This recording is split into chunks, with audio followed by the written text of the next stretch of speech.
कलयुग की गहराई साधो,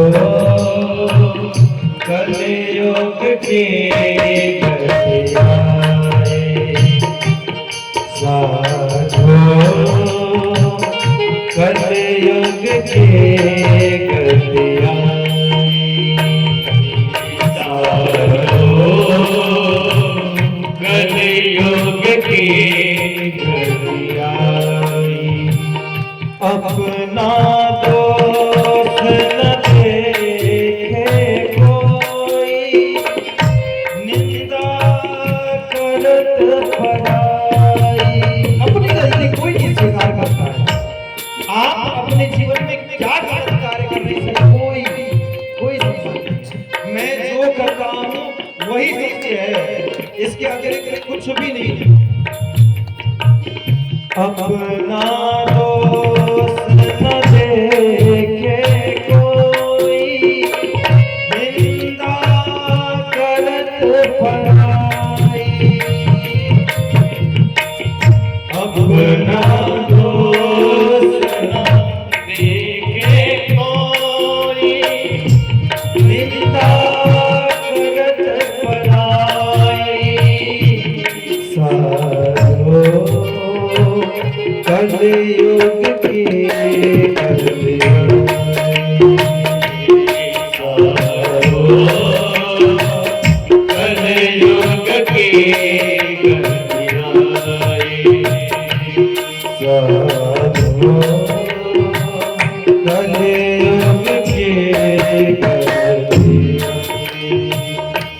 कलयुग की गहराई, कलयुग की गहराई। अपना दोष न देखे कोई, निंदा करत पराई। दूसरे के निंदा करने में ही दिन गुजर जाता। कलयुग में कोई अपना दोष नहीं देख रहा है, क्योंकि अपना दोष तो दिखता ही नहीं है। पहली बात कि जो हम कर रहे हैं वही सबसे उत्तम है। जब भागवत महापुराण का निर्माण हुआ उसी समय कलयुग की ये स्थिति थी।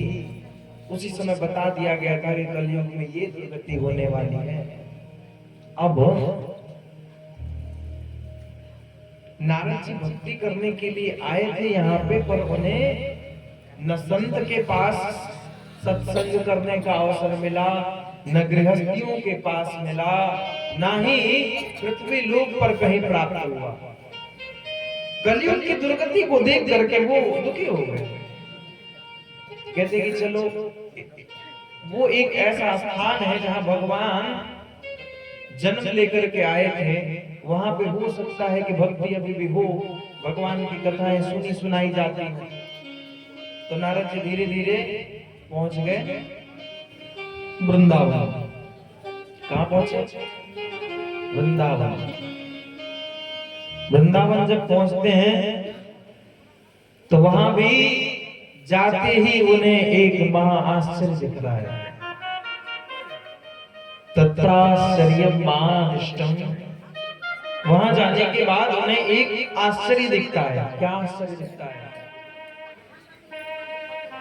एक सुंदर नव यौवन संपन्न स्त्री दो वृद्ध व्यक्तियों को अपने जंघा पर लिटा करके बैठी है। यमुना के किनारे बैठी है। वो उन दोनों वृद्ध की सेवा कर रही है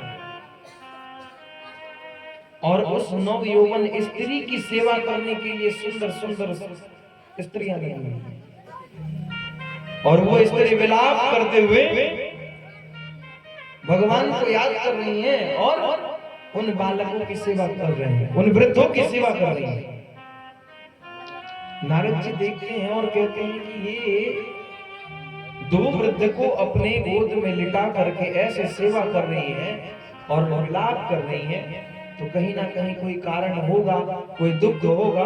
तो संत का स्वभाव ऐसा होता है कि अगर दुख देख लेंगे ना तो आपके पास चले जाएंगे। क्या पता हो सकता है कि कोई भगवान के विरह में हो या संसारिक कष्ट को सुन करके देख करके वो दुखी हो। संतों का स्वभाव है कि दुखी व्यक्तियों के पास जाकर के उन्हें उम्मीद देना, संतावना देना और उन्हें दुख से निवृत्ति को प्राप्त करना। तो आज नारद जी को लगा कि ये सुंदर स्त्री विलाप कर रही है, रो रही है, तो कहीं ना कहीं मैं जाकर के इन्हें चुप कराऊं। फिर संत हैं, चारों तरफ स्त्रियां बैठी हैं, तो विचार करते हैं कि माताओं का तो स्वभाव ही होता है तुरंत रोना और तुरंत हंस देना। कस के डांट दो तो रो देंगे, फिर अगर थोड़ा सा प्रेम बरसा दो तो हंसने लगेंगे। तो माताओं का स्वभाव ही होता है, इसीलिए स्त्रियों के चक्कर में नहीं पड़ना है, चलो आगे बढ़ते हैं। यमुना के किनारे से जैसे ही आगे बढ़ते हैं वैसे ही पीछे से आवाज लगाती है, भो साधो छनम कृष्ण मच्चिंता पिनाशय।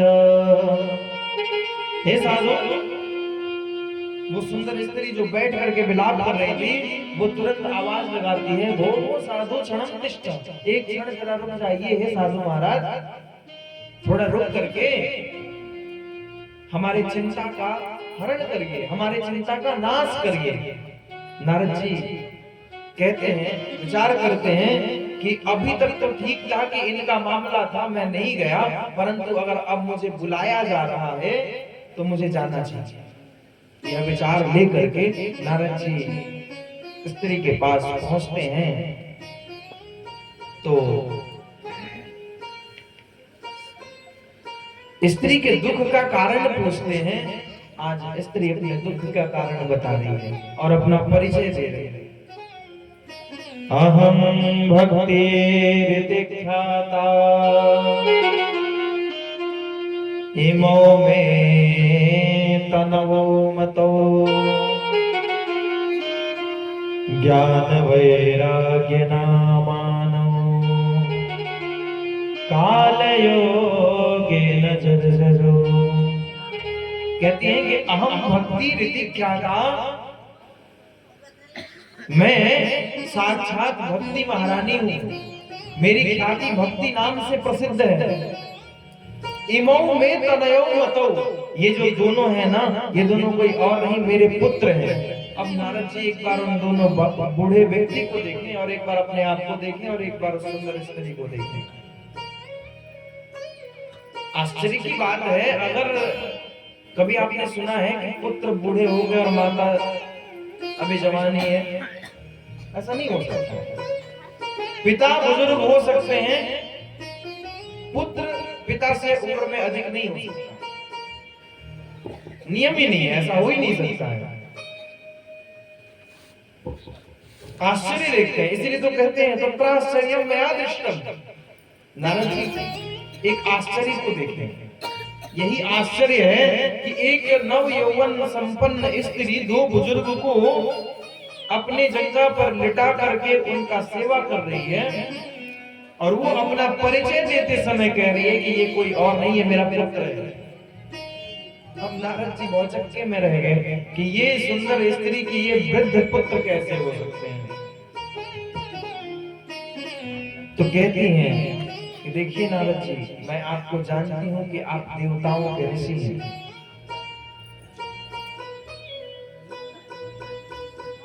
इससे पहले जब मैं मृत्यु लोक में थी ना, वो स्त्री भक्ति महारानी कह रही है कि जब मैं मृत्यु लोक में थी तो मेरी भी यही दुर्गति थी, मैं भी वृद्ध पड़ी थी, मुझे भी पूछने वाला जानने वाला कोई नहीं था।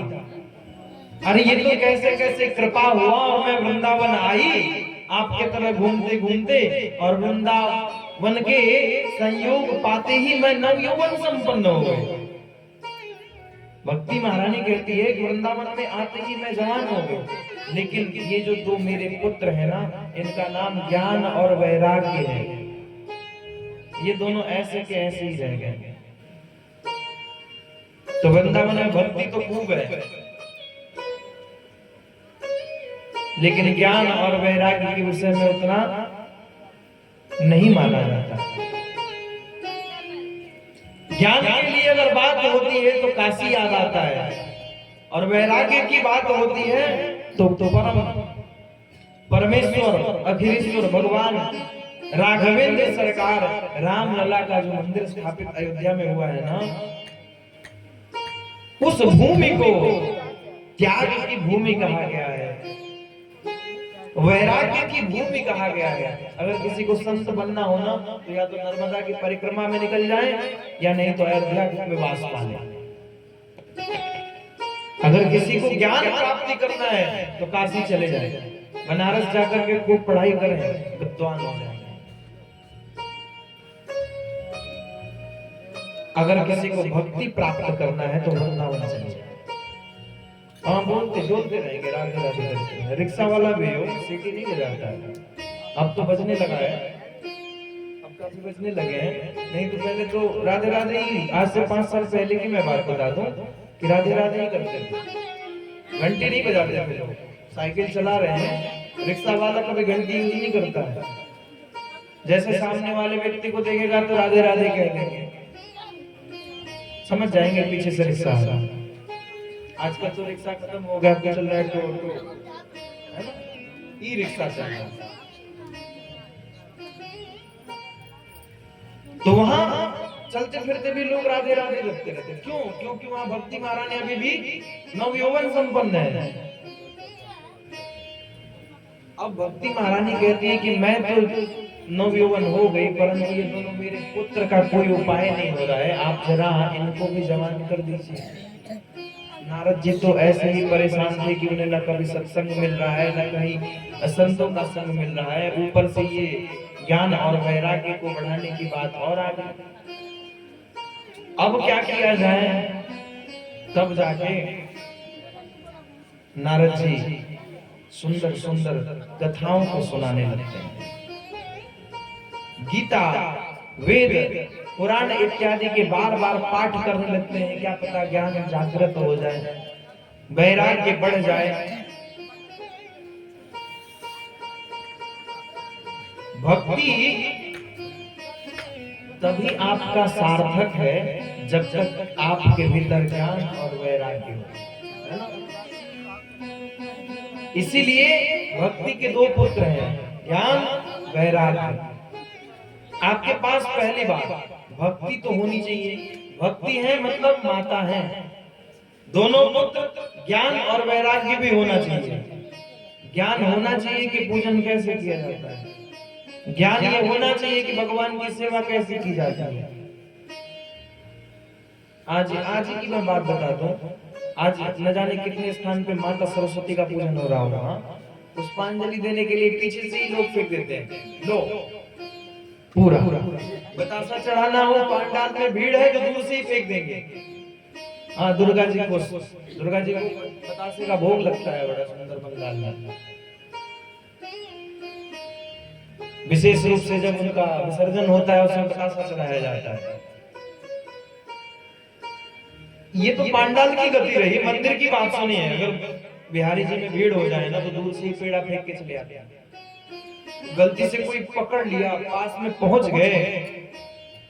काशी विश्वनाथ जी में अगर गलती से कोई शिवलिंग को स्पर्श कर लेता है ना, तो लगता है कि उखाड़ के लेके चला जाएगा। भाई भगवान कितने कोमल हैं, इनके विषय में कभी सुना है? ज्ञान है? नहीं है। ज्ञान नहीं है तभी तो कस के पकड़ ले रहे हैं। भगवान का स्वरूप कर्पूर गौरम करुणावतारम, भगवान का स्वरूप है। कर्पूर के समान गौर वर्ण है। सुने होंगे, आरती में भी गाता था।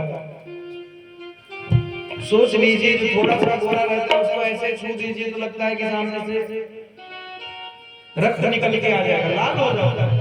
अब भगवान शंकर को मारे रहते हैं। कर्पूर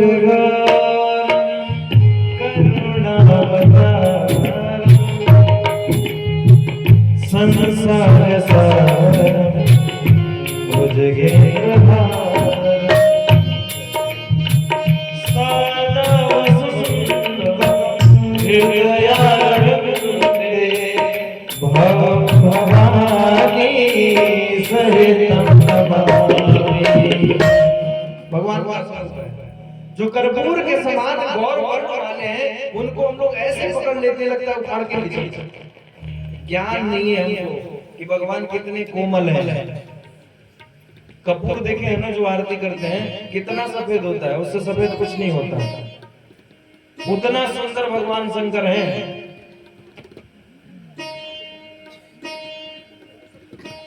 तो ज्ञान नहीं है कि भगवान की सेवा कैसे करनी चाहिए। ये तो रही ज्ञान की बात कि भगवान को भोग कैसे लगाया जाता है, भगवान को माला कैसे पहनाया जाता है, भगवान की सेवा कैसे की जाती है, ये ज्ञान होना चाहिए। तब जाके भक्ति के आपके एक पुत्र बलवान हो जाएंगे। दूसरा वैराग्य भी होना चाहिए। ये नहीं कि भगवान का जप करने बैठे हैं, माला जप रहे हैं, बगल में कोई अगर किसी के विषय में अच्छा चर्चा कर रहा है तो आधा काम उसके ऊपर डला हुआ है, आधा ध्यान उधर है। क्या कह रही है, क्या कह रही है? प्रेम से बोलिए राधे राधे, थोड़ा जोर से बोलिए ताकि लगे कि जगह। जय जय श्री राधे। तो आपके अंदर एक वैराग्य नहीं है कि कम से कम भगवान का नाम जप जाए। माला जपने बैठे हैं तो कब खत्म हो ये लगा रहता है, माला चल रहा है चल रहा है चल रहा है, खत्म हो जाएगा।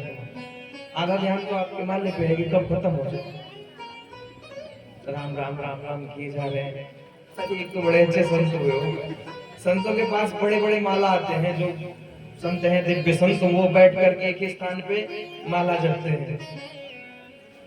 तो जैसे ये छोटा माला है ना, ये रास्ते चलते जपने के लिए है, चलते रहे जपते। कहीं बैठ के जपना है तो 108 दाने का, 1008 दाने का आता है, तो 108 दाने का इससे थोड़ा बड़ा होगा, वो भी अंदर रखा हुआ है। 108 दाने का थोड़ा लंबा होता है, तो उसको जपने में और थोड़ा मेहनत लगता है। तो बार बार लोग समझते हैं राम राम राम राम, खत्म हो चलता रहता है। दूसरी बात, जो 1008 दाने वाले जपते हैं ना, उनकी तो गति छोड़िए, वो तो ऐसे जपते हैं, वो ऐसे पकड़ लेंगे ऐसे, राम राम राम, बड़ा माला है, खत्म ही नहीं होगा। और छत पे बैठ गए, ऐसे नीचे लटका दिया, ऐसे खींचते गए राम राम।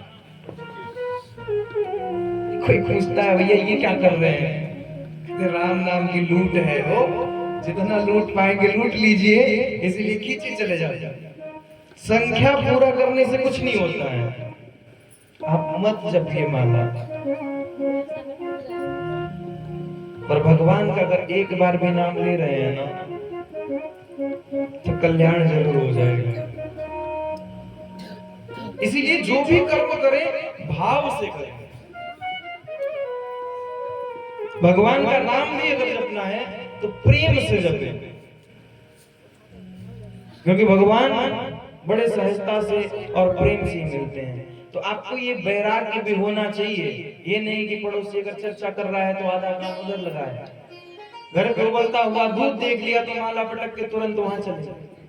तो भगवान की सेवा करने का विधि और भगवान के प्रति विश्वास और वैराग्य, ये तीन चीज होती है, तब जाके भक्ति परिपूर्ण मानी जाती है। बिना पुत्र का माता क्या कहते हैं, बंध्या कहते हैं ना, बांझ कहते हैं। तो बिना भक्ति, बिना ज्ञान और वैराग्य के भक्ति भी जो है ना बांझ है। इसीलिए कभी केवल और केवल भक्ति नहीं दिखाना है, अरे खूब श्रद्धा है, अरे महाराज जी खूब किए। ज्ञान भी होना चाहिए, वैराग्य भी होना चाहिए। और जब भक्ति ज्ञान वैराग्य तीनों हो जाएगा ना, तो भगवान नारायण अपने आप चले आएंगे। तो बार बार प्रयास कर रहे हैं, लेकिन ज्ञान और वैराग्य पे कोई असर नहीं पड़ता। तो यही ढूंढते ढूंढते कि अब क्या उपाय किया जाए कि ज्ञान और वैराग्य ठीक हो जाए, तो इस उपाय को खोजते खोजते आज सनकादिक ऋषि के पास पहुंच गए हैं बद्री विशाल। नारद जी जब पूरी कहानी बताए कि हम वृंदावन गए और ऐसा ऐसा हुआ, तो उस बालक को ठीक करने के लिए हमने पूरा प्रयास किया, पर कोई उपाय नहीं। आज सनकादिक ऋषि जब सुनते हैं कि बस इतनी सी बात है कि ज्ञान और वैराग्य को ठीक करना है, तो तुरंत कहते हैं अरे इसका एक ही उपाय है, कुछ नहीं करता है, बैठो भागवत की कथा सुनाते हैं, क्योंकि उनका काम ही है। मैंने अभी बताया कि अगर कोई नहीं सुना रहा है, कोई नहीं सुन रहा है, तो 4 लोग हैं तो 3 लोग बैठ जाएंगे, 1 लोग सुनाएंगे। इतने प्रेमी है कथा के। तो जो जिसका प्रेमी रहता है ना, उपाय भी उसी में खोज लेता है। तो कहते हैं ये तो बहुत आसान है, बुला लाओ, यहीं बैठा करके कथा सुना दे रहे हैं, सब ठीक हो जाएगा। नारद जी कहते हैं कथा करते हैं इसीलिए बोल रहे हैं कि कथा सुनो। तब जाके सनकादिक ऋषि कहते हैं कि नारद जी अपने बाजार को चलाने के लिए नहीं,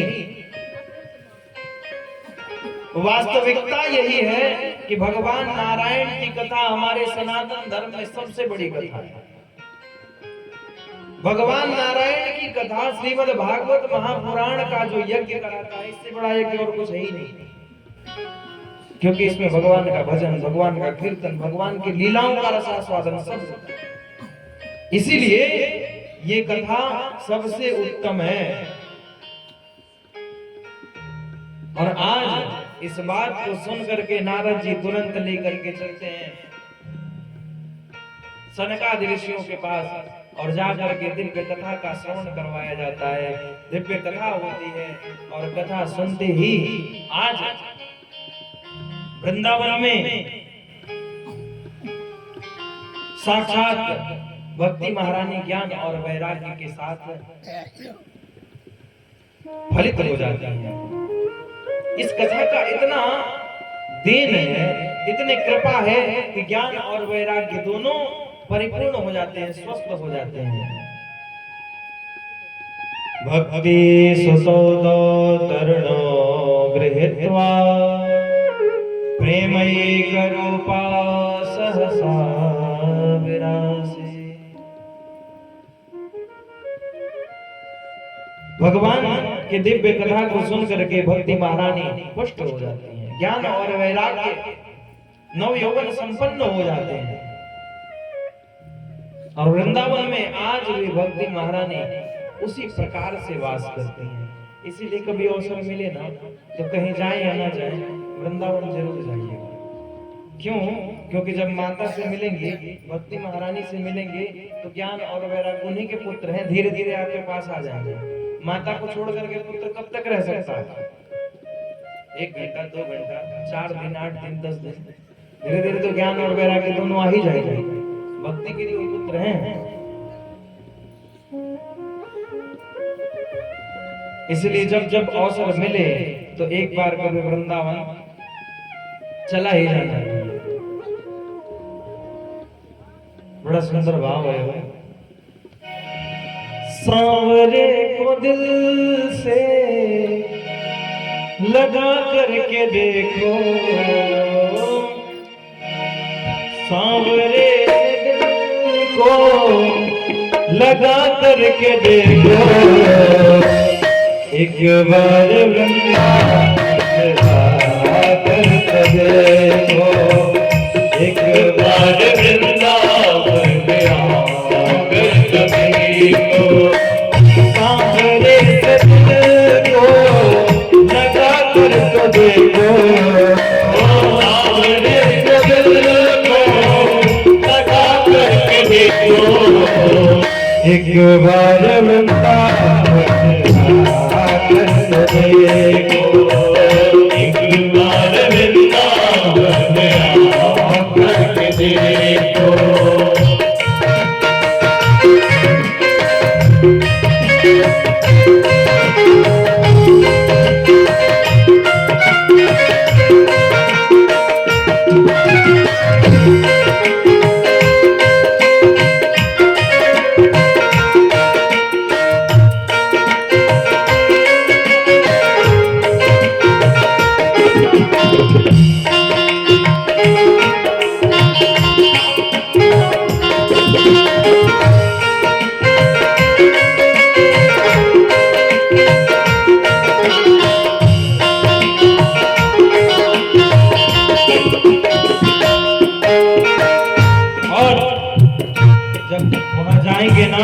तो सबसे सुंदर मंदिर है किनका?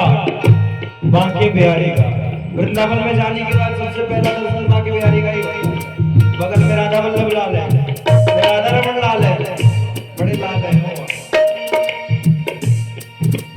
बाके बिहारी भक्त सरदा सदा लुटते हैं कृपा के भंडार। बाके बिहारी भक्त के दिलदार सदा लुटते हैं कृपा के भंडार। बाके बिहारी भक्त सरदा सदा लुटते हैं कृपा के भंडार। बाके बिहारी भक्त के दिलदार सदा लुटते हैं कृपा के भंडार। मेरा जैसे गिरधर को चाहा मेरा जैसे गिरधर को पाया। मेरा जैसे गिरधर को चाहा मेरा जैसे गिरधर को पाया। प्याला जहर का अमृत बनाया प्याला जहर का अमृत बनाया। मीरा मीरा के नाम आपको तो सबने सुना होगा, मीरा को कौन नहीं जानता। मीरा पर भगवान ऐसे कृपा करेंगे अमृत विष का पात्र भी ना अमृत में बदल गया।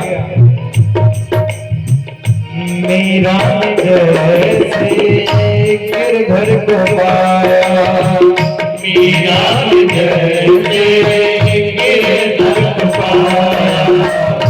प्याला जहर का अमृत बनाया प्याला जहर का अमृत बनाया। मीरा से हस्ती बना कर देखो मीरा हस्ती बना कर देखो। एक बार वृंदावन में आकर के देखो। एक बार वृंदावन में आकर के देखो।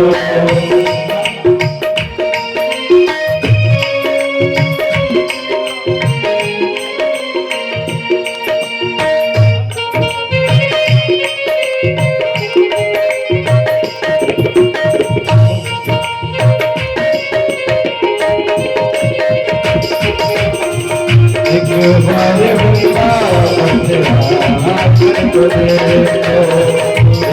बार वृंदावन में आकर के देखो।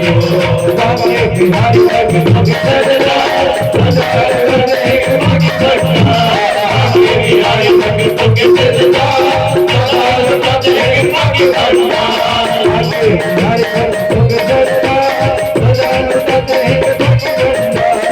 बाके बिहारी भक्त सरदा सदा लुटते हैं कृपा के भंडार। मीरा जैसे गिरधर को पाया मीरा जैसे गिरधर को पाया। प्याला जहर का अमृत बनाया प्याला जहर का अमृत बनाया। मीरा से हस्ती बना कर तो देखो मीरा हस्ती बना कर तो देखो। एक बार एक बार वृंदावन में आकर के देखो। एक बार वृंदावन में आकर के देखो। एक बार वृंदावन में आकर के देखो। प्रेम से बोलिए वृंदावन बिहारी लाल की। तो वृंदावन की ऐसी लीला है, वृंदावन का ऐसा भाव है कि वहां पहुंचते ही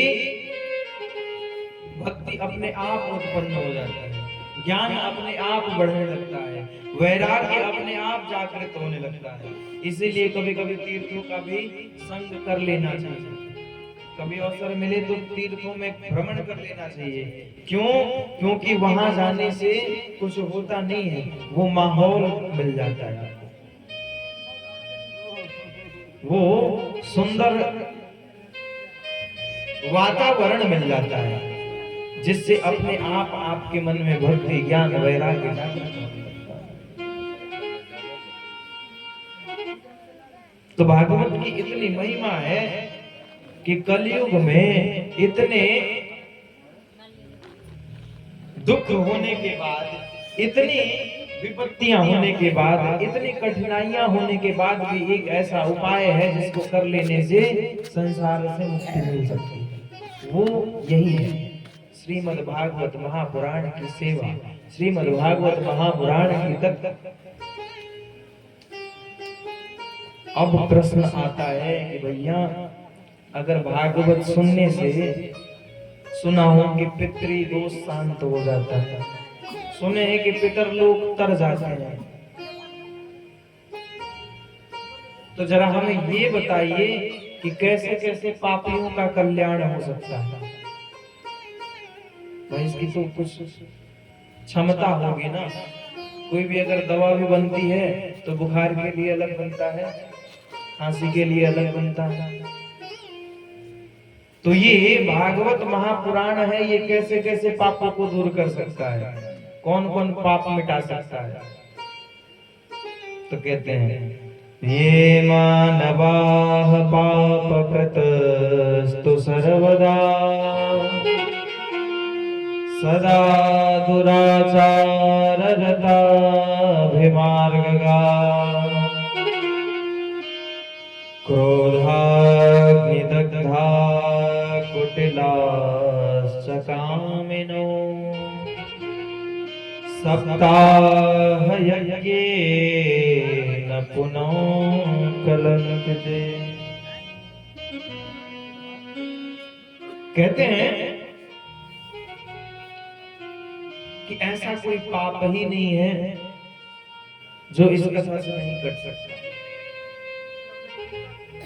कौन कौन से पाप कट सकते हैं ये बात तो छोड़िए, संसार के ऐसे कोई पाप ही नहीं है जो इससे दूर नहीं हो सकता। तो बड़ा अच्छा उपाय है, खूब पाप करिए और कथा सुन लीजिए। प्रेम से बोलिए तो राधे राधे, जोर से बोल दिया करिए, एक ही बार में हो जाएगा। हाँ आप लोग जगे हैं, पता तो चलना चाहिए। तो कलयुग में तो बड़ा अच्छा उपाय है, पूरा जीवन पाप करो, एक बार कथा सुनो। कहते ये मानवाः पाप कृतस्तु सर्वदा। अरे एक दो पाप छोड़िए, जो हमेशा हमेशा हमेशा पाप ही करता है, हमेशा अपशब्द ही बोलता है, किसी से कभी अच्छी बात ही नहीं किया वो अपने जीवन में, ऐसे ऐसे पापियों का भी कल्याण हो जाता है। क्या करने से? कथा सुनने से। ये मानवाः पापकृतस्तु सर्वदा सदा दुराचार रता विमार्गगा। जो हमेशा दुराचार दुर्व्यवहार में ही लीन रहा हो, तो एक बार कथा सुन लेगा तो कल्याण हो जाएगा। कल से पाप बढ़ जाना चाहिए। कथा तो 7 दिन चली रही है, खूब जाइए पाप आप एकदम विधिवत करके आइए, जितना मन हो, जिसको जितना गाली देना हो भर मतलब खड़े होके गाली वाली दीजिए। क्योंकि क्यों, यहाँ तो ज्ञान गंगा बह रही है, इसमें तो आने के बाद सामने सारा पाप कट ही जाना है। कथा सुनने से भागवत में लिखा है भैया, मैं नहीं कह रहा हूँ, भागवत में स्पष्ट लिखा है ये मानवाः पापकृतस्तु सर्वदा सदा दुराचार रता विमार्गगा क्रोधाग्निदग्धा कुटिलाश्च कामिनो। जो हमेशा क्रोध की अग्नि में जलता रहता है, ऐसे भी पाप। क्रोध भी एक पाप है, किसी पे क्रोध करना भी ना एक पाप है। क्रोध करके लोग सोचते हैं कि मैं बहुत बड़ा सहनसा हूं, उसको दबा दिया है, नहीं आप बहुत बड़े पापी हैं। इस बात को मान लीजिए, प्रेम से बोलिए राधे राधे। क्रोध करते हैं तो क्या है आप लोग? राधे राधे तो बाद में है, पहले पापी बनिए, पहले पापी हैं। अगर क्रोध आ रहा है तो पाप कर रहे हैं, इसीलिए क्रोध नहीं करना चाहिए। सीमित ठीक है, बातें बात में बस बात बात में लड़े जा रहे हैं। प्रेम से बोलिए राधे राधे। तो कहते हैं क्रोधाग्नि, कोई बात नहीं, भागवत सुन ही रहे हैं, क्रोध भी कर लेंगे तो क्या हो जाएगा, पाप तो कट ही रहा है। एक व्यक्ति थे, वो खूब आराम से गए, मौनी अमावस्या के दिन काशी में लगाए गंगा जी में गोता। गंगा जी स्नान करने का बड़ा पुण्य है, गंगा स्नान अगर आप कर लेते हैं तो सारे पाप धुल जाते हैं। काशी में हर हर महादेव करके एक डुबकी लगाए गए, सब कट गया साल भर का बराबर। अब साल भर को जो है गिन करके डुबकी लगाए, 5 इस पाप के लिए, 5 उस पाप के लिए। एक बैठे बैठे वही नाव चलता है बहुत। काशी में आप जब जाएंगे तो घाट पे बहुत नाव चलता है, मल्लाह लोग बैठे रहते हैं, संत भी बैठे रहते हैं। बनारसी तो बड़े अंदाज में बोलते हैं, कहा गुरु क्या गिनत हो, खूब प्यार से मुझे क्या गिन रहे हो? अरे पाप का हिसाब किताब कर रहे हैं, कितना किए हैं, कितना कट गया, कितना बाकी। माँ का मेला लगा है, ठंडा तो लग ही रहा है, एक डुबकी लगाना भी भारी लग रहा है। तो ऐसे ऐसे पाप गंगा जी नहीं धुलती हैं, ऐसे पापियों का कल्याण तो गंगा जी में नहीं करते हैं। तो गंगा जी में संदेह है तो भागवत जी तो कर ही रहे हैं, पाप करके कथा सुन लीजिएगा। ये सारी जो बातें बताई जा रही है, ये अज्ञानता से किया जाने वाला जो कर्म है। जैसे ज्ञान नहीं है कि क्रोध करना चाहिए कि नहीं करना चाहिए, तो क्रोध कर लिए। ज्ञान नहीं है कि किसी को अपशब्द बोलना चाहिए कि नहीं बोलना चाहिए, तो किसी को बोल दिए, गलती से किसी को अपशब्द बोल दिए, किसी को दुख पहुंचा दिए। तो ये जो पाप है ना, ये भागवत काटती। ये नहीं खूब पता है कि गाली देने से पाप लगता है तो दे गाली, खूब दिए जा रहे हैं, ये पाप का कोई उपाय नहीं।